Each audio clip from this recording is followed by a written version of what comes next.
When we go into the prisons, we have to give them our passport. We have to surrender our passport to the prison. Well, we got there on the bus. She didn't have a passport. Her husband, the pastor, had asked her to give her testimony. She was upset because she didn't have her passport, so someone had to take her back to the mission house to retrieve her passport, which would take about 20 minutes, and then get that and come back for another 20 minutes, so that's about 40 minutes had gone by. So anyway, we're waiting outside and we all get to go in and she's still not there, and she finally gets there and he calls her up for a testimony, and her testimony starts out about how she did not have her passport, so she would not be allowed to come into the prison, so she had to go back to get her passport and to come back here. But she said, but today I'm going to tell you about the passport to get to heaven. And I thought, how God did that, to give her a testimony about getting to heaven. And she used her passport. I thought that was fantastic. So the breakdown of what occurred was 1,153 people received medicine and were ministered to. 1,117 in the prison heard the gospel and were given a meal and the New Testament and literature. 310 adults made a profession of Christ the week I was there. 37 children asked Christ into their heart. Now don't get so hung up on numbers, because 1,000 people had seeds planted in their life. Okay, in January I went to Panama, met very precious people, people who take care of those precious people, who are also precious. The pastor in the church that oversees the home of the beloved church. There was one infant, several grade school children, and a lot of high school children. The person that went with me, there was 4 of us, actually was a missionary to that orphanage for 2 years. She has a website called Safely Home. They are looking for sponsorship for individuals or churches to give monthly. That is what she does. She is going back August 15th and staying for 3 months. I plan to go back during that time. I don't know for how long, maybe a couple weeks, for a couple times. I had prayed about this, doing the 3-month thing, but the answer is no, not at this time. God will let me know if there's a time that is right to stay for longer. But now is not the time. There's too many opportunities, and I do take care of people. That's what I do, Fridays and sometimes Saturday evenings. So I'm not ready to just walk away from that ministry, which is a whole ministry in itself, because I have a chaplain certificate and for disaster relief and also for hospice. So that's really near and dear to my heart, to minister to people who are at the end of their life. So, but they do need more churches in America to sponsor them, even if it's a small amount per month. The water situation, it had been decided that they would buy a new pump, and they are working on that, Pastor Raphael and his friends, and they are still getting funds for the new pump. They do have water that is going into the orphanage. I don't think they are able to take showers, so they would still be washing off, but they do have it coming out of the sinks from the rainwater, so to speak, city water. And I had just talked to her last night about that. There was a brother and sister also, and they are in those pictures, to whom the parents had come back because they wanted to sell the daughter. That happens a lot in the mountains, in the jungles. It happens in Honduras. There's a picture of me with a lady who had sold her daughter. That was the second time she did that. The girl was sold once and she come back, and the lady was she wanted a lot of attention. She would put her head on my shoulder, and so I said, what is wrong with so-and-so? And the pastor said, she's probably feeling guilty because she has sold her daughter. In Panama, if a man in the jungle wants another woman, and she's married, the two men will fight till one of them's dead, and he will take the wife. That happens, real life. Okay, but that had been stopped at the orphanage. Someone in the church works at this government program. They have found a guardian for the girl. She is being moved legally so that they cannot get her, and her brother also. Because nobody wants her to go back to the parents and be sold. She's 13, so that's the age they they will sell them for money. In Belize was the next trip I took in February. And we had a 2-day delay at the airport. But you know, everything's in God's timing. God moved in a surprising way in Belize. We painted at the church. One day it rained. If you're on Facebook, you can see all the pictures. We went to a bread store. Right before we had pulled up, an elderly lady had fallen. She had cracked her head open. She was bleeding everywhere. She needed stitches. The clinic that's across the street was closed. So the pastor's wife, me, and Linda, the lady I went with, we took her to the hospital. The hospital has hardly no supplies. It is a hospital, but it has hardly no supplies. In fact, the missionary told me that if anybody gets sick in Belize, they try to find their way to Mexico quickly if you're very sick, because Belize is horrible with health care. What came out of that, we went back to see her. We found out she was of the Seventh-day Adventist faith, which is real big in the area where they're at in Belize, that they teach evolution. But what came out of that is weekly visits now to the woman and her daughter to try to tweak some of those beliefs and show them the gospel. Linda had a reading class ministry at the church, and that went over real well, and she gives out Bible tracts as she does that. They see which one that they can read, and they take the classes. I taught the children in the grade school the story of Noah and the ark, and we put together the little rainbow. And after that was done, one of the boys, and if you saw me, I was wearing the same thing with one of the boys with his rainbow. He said he was ready to give his life to Christ. And he prayed for Jesus to save him. The following day, we went for COVID testing. And I'm telling you what, when I left this place, I still couldn't believe it. My mouth, I'm just like, we went in there as far as to get a COVID test and came out and 2 people got saved right there in the lab. Amen. Yes. We walked into the lab, gave our names and everything, and Linda said, do you have any tracts on you? I said, yes. They were the only 2 workers in there. You can walk into a lab there like you can walk into a pharmacy. My eyes were starting to bother me in Panama. I just went to the pharmacy and got some antibiotics.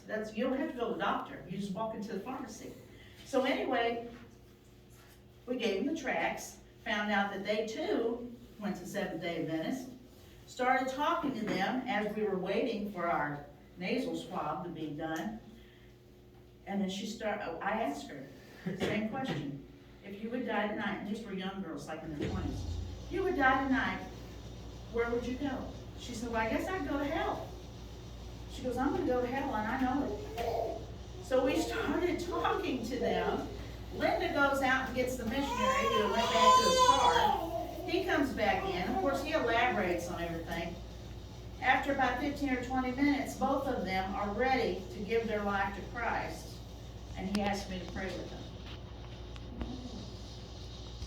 He invited them to church, told them that they can pick them up. I walk out to the car after we both tested negative, and I'm still in shock. And I shouldn't be, but I am, because like, it's so supernatural. You know what I mean? We were there at the right time, the right place, just the people. I mean, it could have been anybody else, but it was us. And we got to witness the hand of the Lord firsthand. It's a miracle in itself. I'm just awed. I can't get over it. So anyway, all of this, seeds planted, lives given to Christ, lives changed, Christ's love shown, was all in part due to this church. The poster of the hands and feet of Christ has your hands and feet in it because of the funding that you give. It's not just the people who go, it's the ones who give. It cannot be done without God's people, without the prayers of God's people. I covet your prayers before, during, and after. You are part of every single life touched. The tentative plans for this year, and I'm going to tell you about the New York trip. I had real reservations. My son had told me at Christmas time, he said, Mom, I'm not going to send you anything for Christmas because I would like to take you to New York for Christmas and your birthday. My birthday was in March. And I said, well, okay. And then I got to thinking. He said, if you find your way here, I can buy the ticket and everything, and we'll go to New York. So I did, and that ticket was a few $100s. And then, as I was thinking about all this, I'm like, and he's paying for the hotel room, and he's paying for this. I'm like, you know, that could be a mission trip. You know, that's what crosses my mind. I'm like, he could give me the money for a mission trip. So I talked to several people. I talked to a missionary, and I talked to a pastor, and they said, this is what your son wants to do. And his family's going to be with you. Go. He is making a memory for the grandchildren to remember that Grandma went on a trip with us. We rode, I sat with my grandsons on the plane, and we went to New York for 5 days. I said, so it's not guilt? He said, no. You need to be, the Lord gives you a rest period, and your family is important. So I went with my family and made a memory. But I'm telling you, before I went, I was like, this is too much money. This could be going for God's work. But they encouraged me to go and be with my family. So I think I made the right decision. And I didn't want to hurt him either, you know, because he doesn't have the same mindset that I do. But that's what I did. And I had a good time. And I turned 60. Okay. So in June is a missionary trip that I'm going to go to Mexico, and it's actually a class, but you go out to the city, and it's called Making of a Missionary. I've been there once. What they have is they have other missionaries, and they have pastors that come in, and we hear the preaching in the morning. Then we put together sacks, and we go out to, I think I'm saying this right, Guanajuato? No. You guys know? It's in Mexico. It's Guanajuato.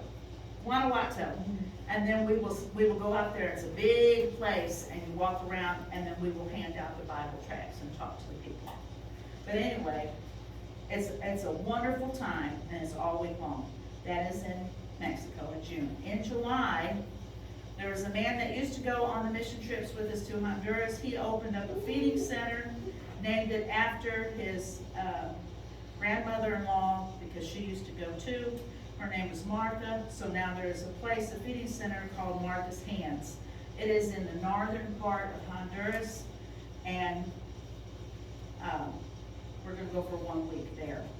July 29th, when I get back, there's like a week in between, there's a medical brigade through the church in Gray that I go with from the 29th to August the 6th with Cedar Creek. Sometime in August, September, and October, I'm going to go back to Panama. The itinerary is not set. The Lord will have to let me know. In September, I hope to go to what's called the Leadership Conference, which is in California. And in November will be the brigade again. So I hope to go twice this year, over the week of Thanksgiving. And I'm not sure if they're gonna go once or twice. I'm not sure. But that, like I said, I don't want this to be about me. It's truly about God. And I'm just so blessed to be able to see firsthand what He does. And we always go with an expectation of what is God gonna do this time. And when, especially the group through Cedar Creek, when you go, it is like you are all unified for one purpose. Even though we do the medical brigade, that is the draw for the people. They are told in advance, we're coming, we're bringing the doctors, the dentist, you saw the dentist in there. That's really not why we're there. It does help the people, but we're there to get the gospel out. First thing, there were so many opportunities this year. I said, I'm not gonna go to Panama for 3 months at a time. And what about my little people? My man who has a stroke, and I take care of him for 24 hours on Friday. I don't want to leave him for that long either. I mean, somebody else could do it, but no. I like, if I make a commitment, I like to keep it. Being gone for 1 or 2 Fridays, they can replace me. Being gone for 3 months, that's the end of that, totally. So, that's my story. I don't know what time it is, but I guess we should end with prayer. Does anybody want to pray?